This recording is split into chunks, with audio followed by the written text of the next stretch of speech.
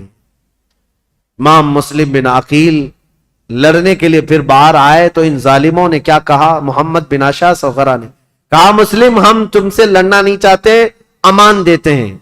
ایک شخص اس میں سے کہا، میں امان دیتا ہوں، بس بات اتنی ہے کہ تم چلو عبید اللہ بن زیاد کے سامنے، تمہارے آمنے سامنے گفتگو ہو جائے، ہم اتنا ہی کہتے ہیں۔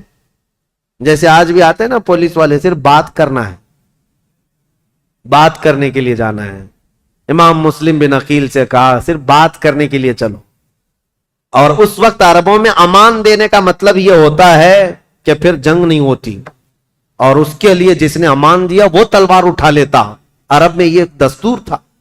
تو امام مسلم بن عقیل نے اپنی تلوار چھوڑ دی، کہا چلو ٹھیک ہے، تم نے امان دے دی، میں چلتا ہوں ابن زیاد کے پاس، گفتگو کروں گا۔ جب جانے لگے اور اس وقت جیسی ہی ان کی بگی میں بٹھایا گیا، گھوڑے پر بٹھایا گیا، تو ظالموں نے پیچھے سے ان کے ہاتھ باندھنا شروع کر دیا۔ امام مسلم بن عقیل کے ہاتھ باندھے۔ آپ نے پوچھا جب تم نے امان دے دیا اور صرف بات ہی کرنا ہے تو پھر یہ ہاتھ باندھنا کیوں شروع کیا؟ یہ پہلی غداری ہے تمہاری۔ کہا نہیں ابن زیاد کے پاس چلو۔ جب وہاں پہنچے تو آپ کو اس انداز سے نہیں لے جایا گیا جیسے بلایا گیا تھا، کھینچ کر کے بے عزتی کے ساتھ لایا گیا، عبید اللہ بن زیاد کے سامنے لایا گیا۔ اب یہ جو مکالمہ ہوا ہے، جو گفتگو ہوئی ہے، ابن زیاد نے اب گفتگو شروع کی اور کہا اے مسلم بن عقیل، کیا تم یہ فتنہ پروری کر رہے ہو؟ یہاں کے لوگ امن و امان میں تھے، یہاں کے لوگ حسب عادت بہت اچھے مزاج کے تھے، اور تم نے آ کر فتنہ ڈال دیا اور حقیقی خلیفہ کے خلاف بغاوت کیا۔ امام مسلم بن عقیل نے کہا نہ ہم فتنہ کرنے کے لیے آئے اور نہ یہاں کے لوگ امن و امان میں تھے، ہم کو یہ خبر دی گئی کہ یہاں تیرے باپ کی حکومت ظلم کے ساتھ قائم کی گئی ہے اور ان کے ساتھ کوفہ والوں کے ساتھ ظلم ہوتا تھا، ہم ان کو زمانے رسول کی خلافت یا زمانے رسول کی حالت پر لانے کے لیے اپنا شہر چھوڑ کر آئے ہیں۔ تو ابن زیاد نے کہا اے مسلم بن عقیل، تم کو اتنی فکر ہو گئی، تم تو مدینے میں شراب پینے والے لوگ۔ مسلم بن عقیل نے مسکرا کر کہا پورا زمانہ گواہ ہے، رسول اللہ کا گھرانہ شراب تو دور کی بات، میری کھٹوری میں خون کا قطرہ گرا تھا، میں نے وہ پھینک دیا ہے، شراب کی بات کرتا ہے؟ شراب تو تجھ جیسا آدمی پیتا اور تیرا امیر پیتا ہے یزید، جو مسلمانوں کی خون پر اپنی کرسی بچھایا ہوا ہے۔ یہ باتیں سخت ہو گئی امام مسلم بن عقیل کی اور ابن زیاد کی۔ ابن زیاد نے کہا کہ مسلم، ابھی تمہارے پاس وقت ہے کہ تم یزید کی امارت اور اس کی خلافت کو تسلیم کر لو تو ہمارے درمیان بات بن جائے گی۔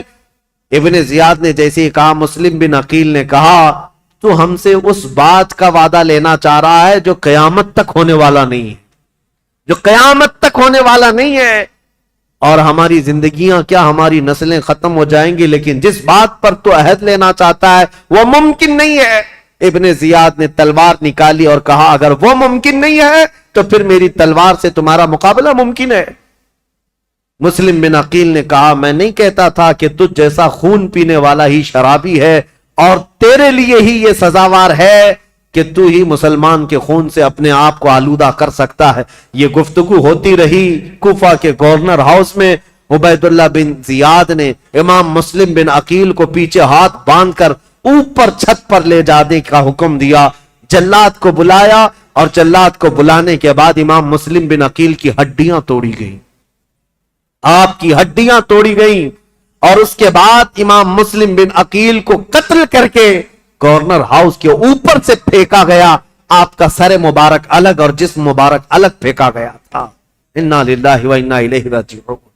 یہ خاندان نبوت کے پہلے شہید ہیں، پہلے شہید کوفہ میں جنہوں نے دم توڑ دیا۔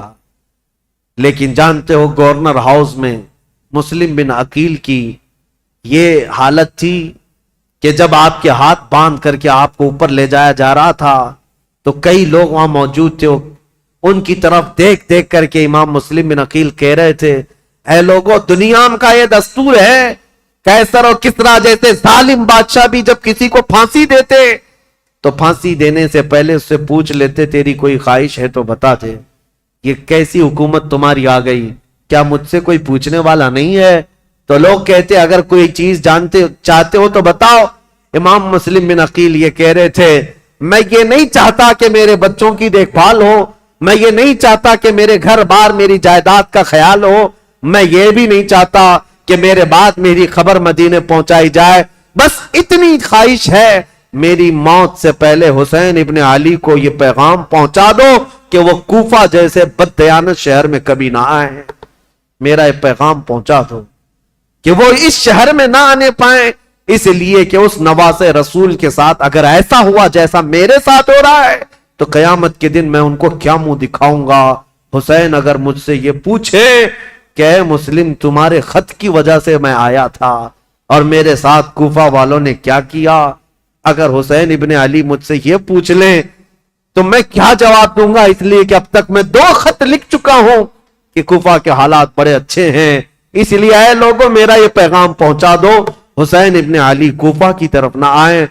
کوفہ کے گورنر ہاؤس میں بیٹھے ہوئے لوگ پھٹا مار کر ہنسنے لگے اور کہا مسلم بن عقیل تمہاری یہ خواہش پوری نہیں کی جائے گی اور نہ ہی یہ پیغام حسین تک پہنچایا جائے گا.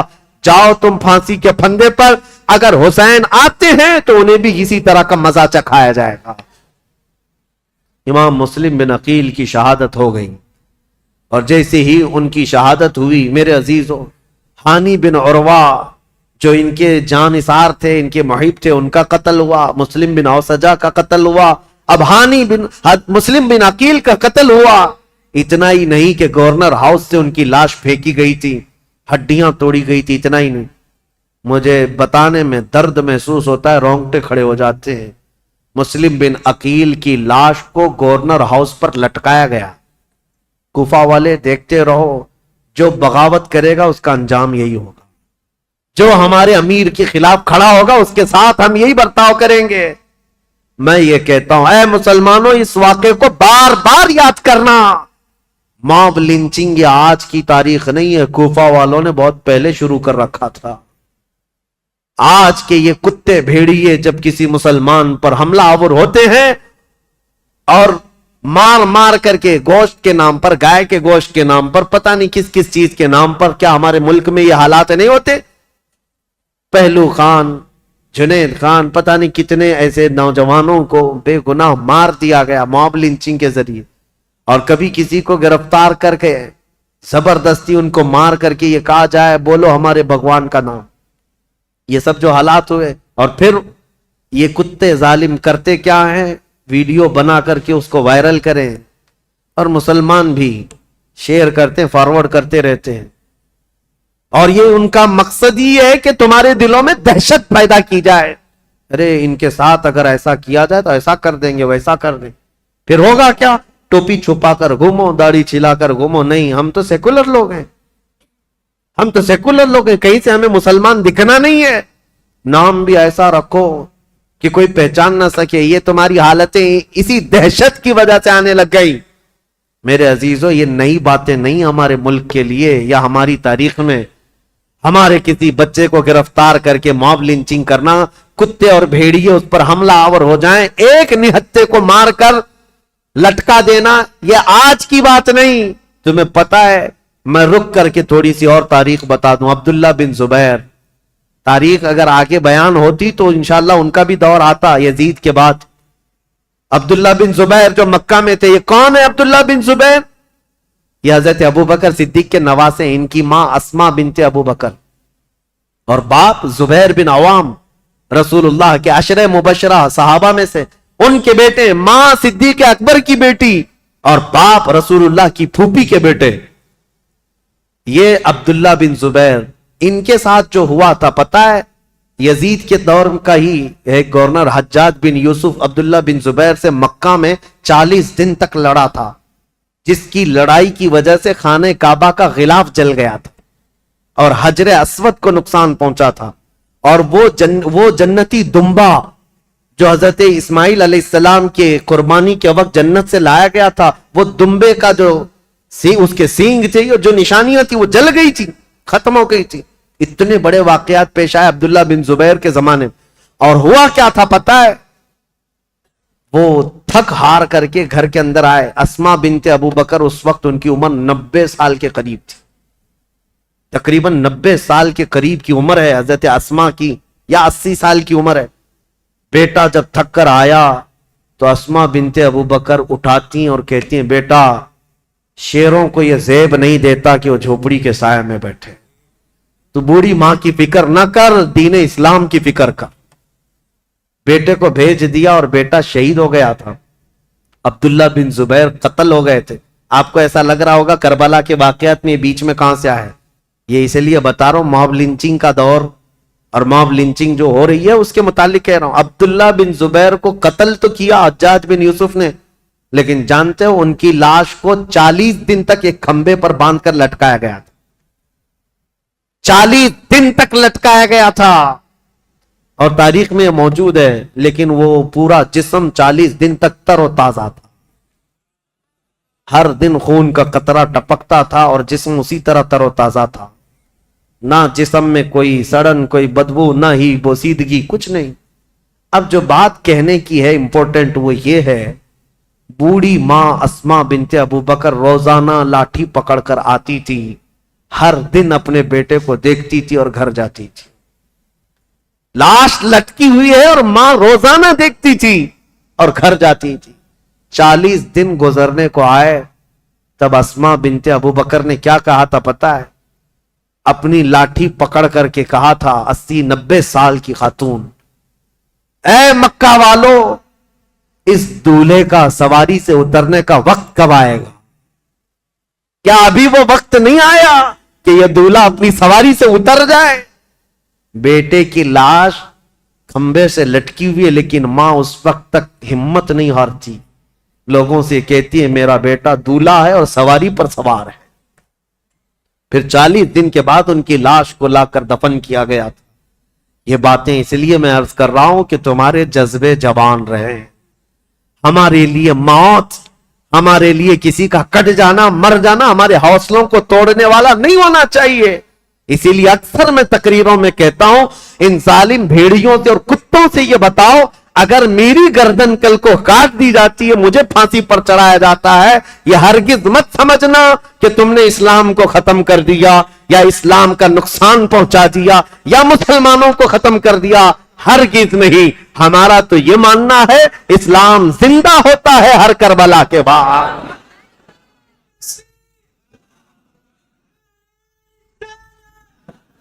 اسلام زندہ ہوتا ہے ہر کربلا کے بعد۔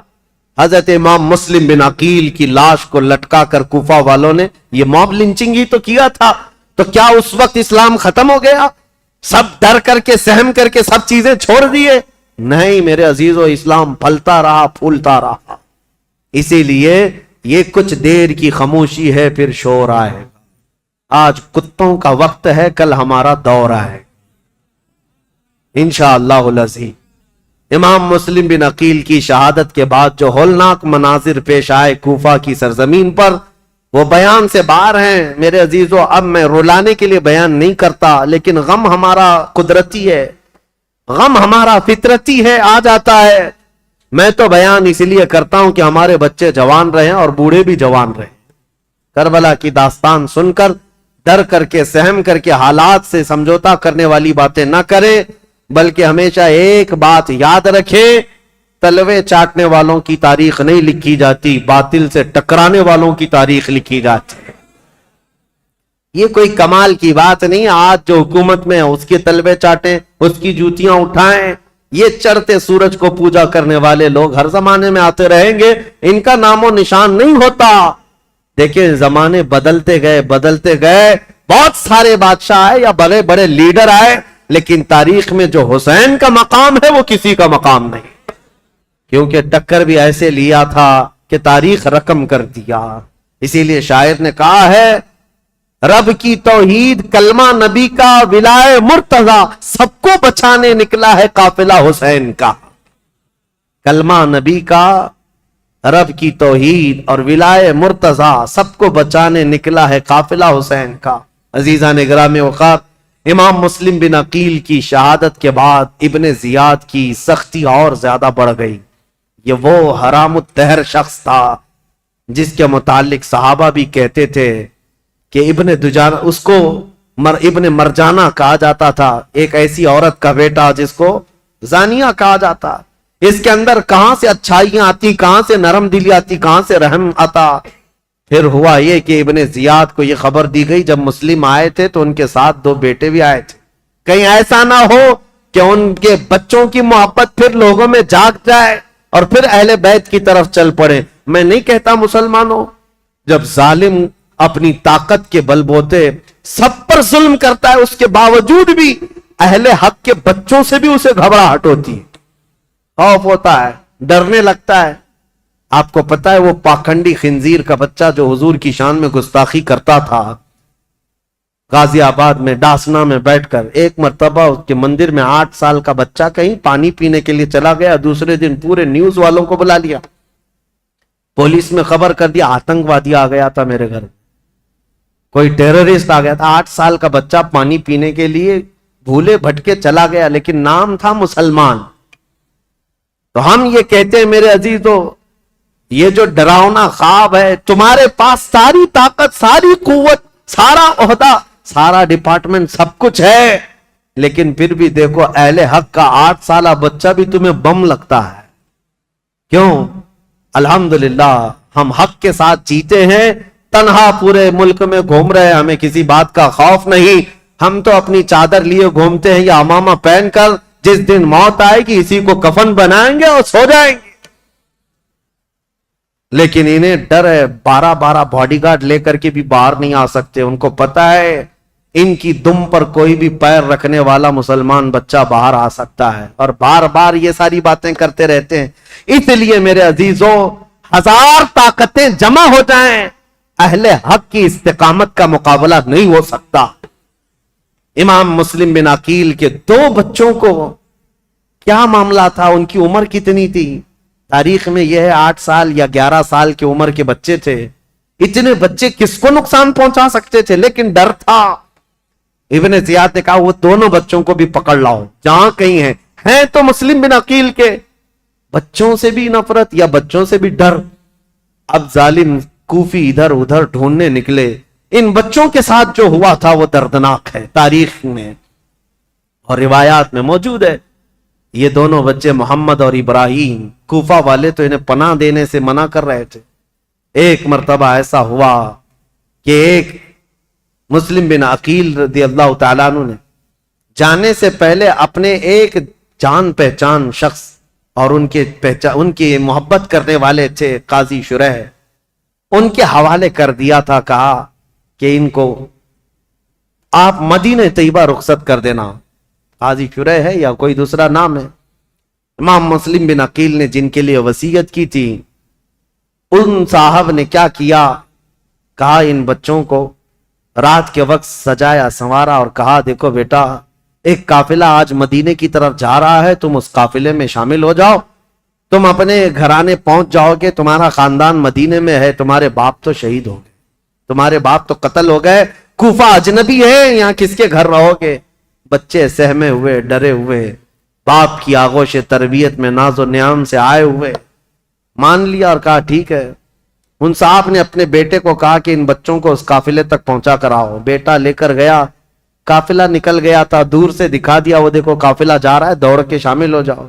چھوٹے بچے تھے، دوڑتے رہے اس قافلے کو پکڑنے کے لیے اور قافلہ چلتا رہا، دھول لٹتی رہی، کبھی ایک بچہ گر جاتا، دوسرا اٹھاتا، دوسرا گرتا، یہ اٹھاتا، پاؤں میں کانٹے چبھتے رہے، یہ بچے گرتے پڑتے رہ گئے۔ رات گزر گئی، قافلے کو نہ ملنا تھا نہ ملا، اور ڈرتے سہمتے یہ قافلے کے چکر میں گھومتے رہ گئے، اور جہاں سے نکلے تھے وہیں آ کر پہنچ گئے۔ کوفہ کی سرحدی تھی، ڈرے سہمے ہوئے تھے۔ تو ان دونوں بچوں کو ایک شخص نے دیکھ لیا اور پکڑ کر گرفتار کر کے عبید اللہ بن زیاد کے پاس حاضر کر دیا۔ عبید اللہ بن زیاد نے کہا ان بچوں کو جیل میں ڈال دو، ابھی ان کا قصہ بعد میں دیکھا جائے۔ جیل میں ڈال دیا گیا، اور ڈالنے کے بعد ابن زیاد کی طرف سے نگرانی کا حکم تھا، لیکن جیل کے جو داروغہ تھے مشکور نامی، وہ اہل بیت سے محبت کرنے والے، انہوں نے رات کے وقت جیل کا دروازہ کھولا اور بچوں کو آزاد کیا اور کہا ان کو بھیج دیتا ہوں۔ ان بچوں کو انہوں نے آزاد کر دیا اور پھر بھیج دیا کوفہ سے باہر۔ یہ بچے کوفہ سے باہر نکلے اور دریائے فرات کے کنارے ایک درخت کے نیچے تھکے ہارے سو رہے تھے۔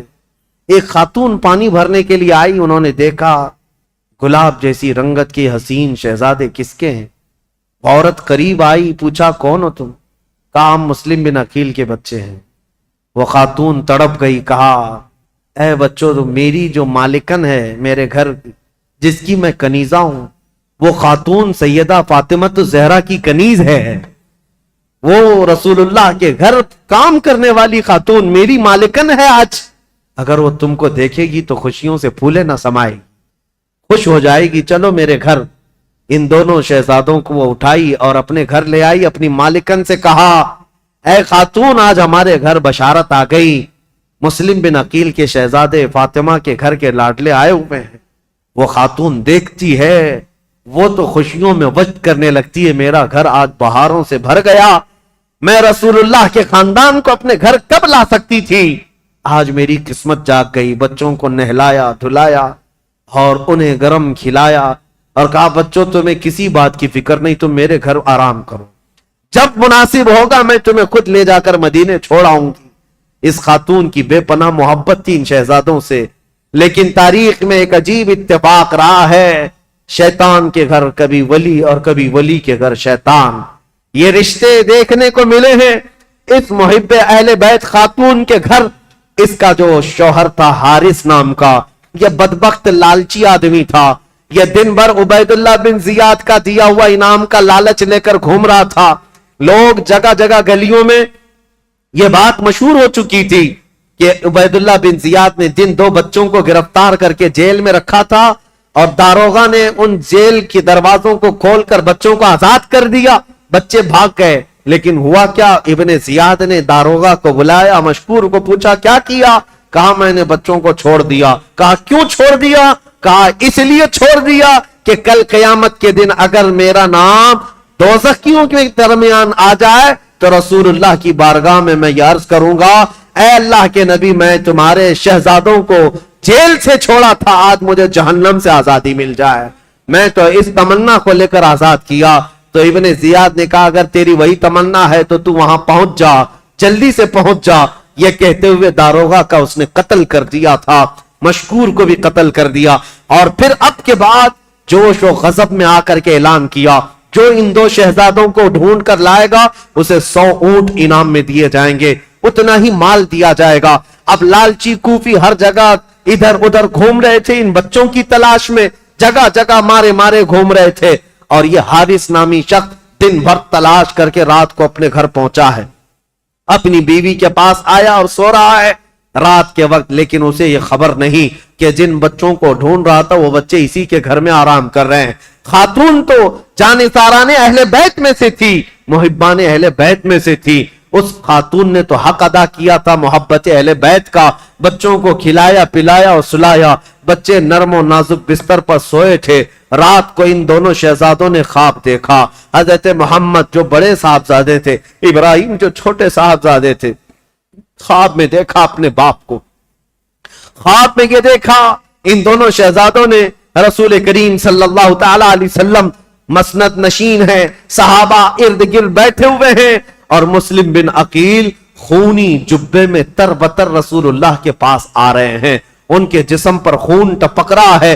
میرے آقا صلی اللہ تعالی علیہ وسلم نے دیکھا اور مسلم بن عقیل سے پوچھا مرحبا، آ جاؤ مسلم، تمہارے لیے میں پانی لیے کھڑا ہوں، لیکن اے مسلم اکیلے آگے بچوں کو کہاں چھوڑ آئے ہو، بچے کہاں ہیں؟ مسلم بن عقیل نے کہا یا رسول اللہ میرے پیچھے پیچھے آنے والے ہیں، میں انہیں پیچھے چھوڑ آیا ہوں، اتنا سننا تھا یہ بچے خواب دیکھ رہے تھے، بچک کر اٹھ گئے اور ایک دوسرے سے چمٹ کر رونے لگے، دونوں نے سیم خواب دیکھا تھا، ایک دوسرے کو خواب بتایا، دونوں نے کہا میں نے بھی بابا جان کو دیکھا، دوسرے نے کہا میں نے بھی بابا جان کو دیکھا، رسول اللہ کی محفل میں ابا جان کو خونی جبے میں تر بتر ہم نے دیکھا ہے۔ اللہ اکبر، یہ بچے سے ہم کر رو رہے تھے، ان کی آوازیں بلند ہو گئی، گھر میں بچوں کی آواز، وہ بے اولاد شخص تھا حارث، رات کو جاگ گیا، اپنی بیوی سے پوچھا ہمارے گھر تو کوئی اولاد نہیں، یہ بچوں کے رونے کی آواز کہاں سے آ رہی ہے؟ بیوی نے کہا شاید پڑوسی کے گھر سے آواز آتی ہوگی، تم سو جاؤ۔ بیوی نے منع کیا بتانے سے، پھر اس ظالم نے کہا نہیں مجھے تو لگتا ہے میرے گھر میں بچوں کی آواز ہے، پڑوس کے گھر کے بچوں کی آواز اتنی تیز نہیں آتی۔ خاتون نے بہلایا پھسلایا اور کہا کہ تم سو جاؤ، لیکن اس ظالم نے کہا مجھے دیکھنا ہے، میرے گھر کی تلاشی لینی ہے۔ گھر ڈھونڈتے ہوئے آیا اور اسی حجرے میں آیا جس میں بچے سو رہے تھے، اور اٹھ کر کے یہ ایک دوسرے کو چمٹ کر رو رہے تھے۔ حارث آتے ہی پوچھتا ہے اے بچوں تم کس کے ہو, کس کے بیٹے ہو, میرے گھر کیسے آئے؟ بچے تو اس گھر کو محبان اہل بیت سمجھتے تھے. دیکھا تھا ایک دن پہلے خاتون نے نہلایا دھلایا ہے, کھانا کھلایا ہے, ہمارے گھر ہمارا جانثاروں کا یہ گھر ہے. بچوں نے تڑپ کر کہا اے شخص ہم تو مسلم بن عقیل کے شہزادے ہیں, ہم اہل بیت نبوت سے تعلق رکھتے ہیں. اتنا سنتے ہی یہ حارث دونوں بچوں کے بال پکڑ کر کھینچ کر کے اٹھایا, کہا دن بھر تمہاری تلاش میں سرگرداں تھا, میں نے کہاں کہاں کی خاک چھان ماری, تمہیں ڈھونڈتے ڈھونڈتے تھک گیا اور تم میرے گھر کے بستر پر سو رہے ہو. دونوں بچوں کے گال پر تماچے مارنے لگا, غصے کے مارے دونوں بچوں کو تھپڑ رسید کرتا رہا. یہ بچوں کا منظر دیکھ کر کے اس کی خاتون بیچ میں آ گئی, کہا ظالم تو اپنے ہاتھوں کو بچا لے, تو کل قیامت کے دن فاطمہ کے سامنے کھڑا ہوگا, علی کے سامنے کھڑا ہوگا, رسول اللہ کے سامنے کھڑا ہوگا, ان کے گھر والوں کو دی ہوئی تکلیف کا کیا جواب دے سکتا ہے؟ حارث کے سر پر یہ لالچ کا بھوت سوار تھا. اس کی بیوی کی بات ایک نہ سمجھ آئی, وہ بچوں کو بالوں سمیت کھینچتا ہوا باہر لا رہا تھا.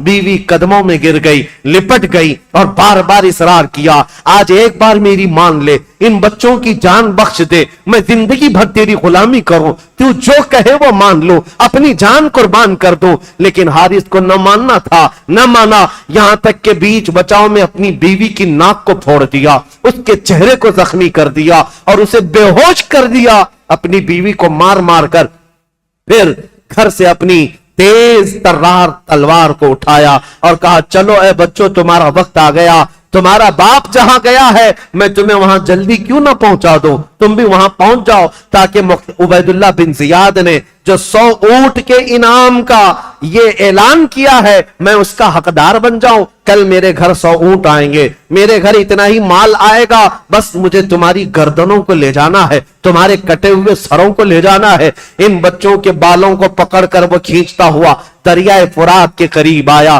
عزیزان گرامی وقار, تاریخ کی یہ سچائیاں جب ہم پڑھتے ہیں آنکھیں بھیگ جاتی ہیں, ہمارا جسم بوجھل ہو جاتا ہے, کلیجہ منہ کو آتا ہے. ان بچوں کی اس وقت بھی محبت یہ تھی, دونوں ایک دوسرے سے لپٹے ہوئے. حارث سے کیا کہتے ہیں محمد جو بڑے صاحبزادے تھے, وہ یہ کہتے حارث ایک بات کہتا ہوں, میری آخری یہ بات سن لے, اس لیے کہ پہلے جب تو تلوار چلائے تو میری گردن پر مار دینا, اس لیے کہ یہ چھوٹا جو ہے اس کا قتل میں دیکھ نہ سکوں گا, میں اس کے قتل کو اپنی آنکھوں سے گوارا نہ کر سکوں گا. چھوٹے نے بڑھ کر کے اس کو تھام لیا اور کہا حارث ہرگز میرے بھائی کی مت سننا, اس لیے کہ پہلی تلوار میری گردن پر چلانا, میں اپنے بڑے بھائی کے قتل کو دیکھ نہ سکوں گا. ہمارے باپ ویسے ہی پہلے مارے جا چکے ہیں, ان کو گورنر ہاؤس سے پٹک کر ان کی ہڈیاں توڑی جا چکی ہیں, ہم اس غم سے ابھی باہر نہ نکل پائے.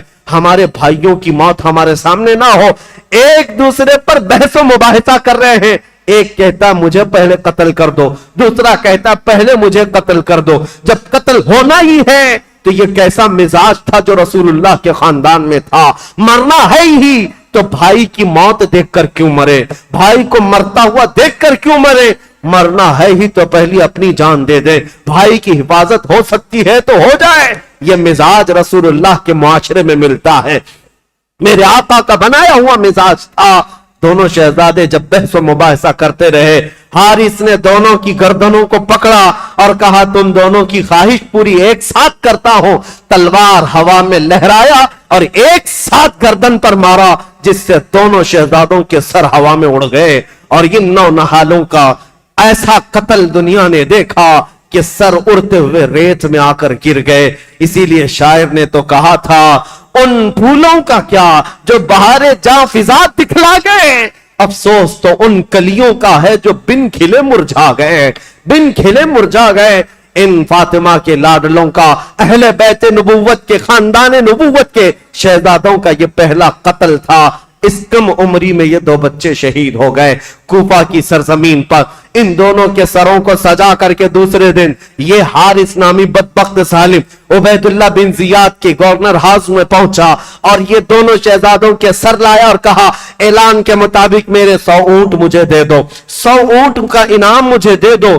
عبید اللہ بن زیاد نے کہا ارے ظالم، تجھے کس نے کہا تھا کہ ان کے مردہ، ان کے کٹے ہوئے سر لانے کے لیے؟ میں تو زندہ لانے کے لیے کہا تھا۔ اگر یزید نے مجھ سے پوچھ لیا کہ ان بچوں کو قتل کرنے کا آرڈر کس نے دیا تھا تو میں کیا پیش کروں گا؟ یہ کہتے ہوئے عبید اللہ بن زیاد نے اسی وقت حارث کی گردن اڑا دیا جو صبح کے وقت بچوں کا قاتل تھا۔ رب العالمین نے شام سے پہلے اس ظالم کو کیفر کردار تک پہنچایا۔ اسی لیے قرآن کہتا ہے سَيَعْلَمُ الَّذِينَ ظَلَمُوا أَيَّ مُنْقَلَبٍ يَنْقَلِبُونَ، ان قریب ظالم یہ جان لیں گے کس کھائی میں اللہ انہیں گرائے گا۔ ظلم کی ایک تاریخ ہوتی ہے، ظلم کی حکومت زیادہ دیر تک نہیں چل سکتی، اللہ کریم کی پکڑ آ ہی جاتی ہے۔ عزیزان گرامی وقار، تاریخ کے ان اوراق کو آج میں یہاں روکتا ہوں اس لیے کہ یہ کوفہ کی زمین جو خون اہل بیت سے لال ہوئی، اس کے بعد اہل بیت یہاں آئے نہیں، خط تو جا چکے تھے امام حسین کے پاس۔ اب امام حسین کا قافلہ مکہ سے نکلنا تھا اور پھر وہ کربلا پہنچنا تھا، جو خونی منظر وہاں ہونا تھا۔ وہ سارے واقعات انشاءاللہ کل یوم عاشورہ ہے، اور عاشورہ کے دن انشاءاللہ العزیز یہ کربلا کی داستان ہم سنائیں گے، تاکہ آپ کے اندر یہ رقت بھی طاری ہو۔ یہ نہیں کہ ہم کھچڑے کھائیں، یہ نہیں کہ ہم صرف شربتیں پئیں، یہ نہیں کہ ہم اچھے اچھے کھانے کھائیں۔ کل کا دن ہمیں یہ یاد کرنے کے لیے بھی ہے کہ آج سے 14 صدیوں پہلے یہی وہ دن تھا جب آسمان کا سورج تمازت اور اپنی چلچلاہٹ پیش کر رہا تھا۔ میرے رسول کا شہزادہ 3 دن سے بھوکا اور پیاسا میدان میں اپنے بچوں کو لے کر ایک بہت بڑا امتحان دے رہا تھا۔ آج اگر میں گھر میں سحر کے وقت سو رہا ہوں تو شرم سے ڈوب کر مرنا چاہیے، فجر کے وقت سو رہا ہوں شرم سے ڈوب کر مرنا چاہیے۔ یہی وہ عاشورہ کی تاریخ تھی جب گردنوں پر تلواریں تھی، اس وقت بھی حسین رب کا سجدہ فراموش نہیں کر رہا تھا، حسین سجدے میں رہا۔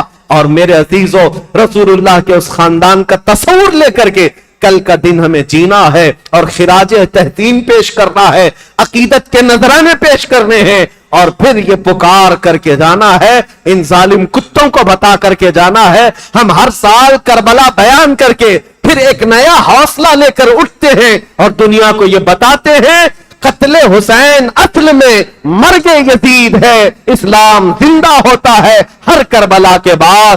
تو نہ ہوتا تو نہ رہ جاتی صداقت اے حسین، پھر اس زمانے کو تیری ضرورت ہے اے حسین۔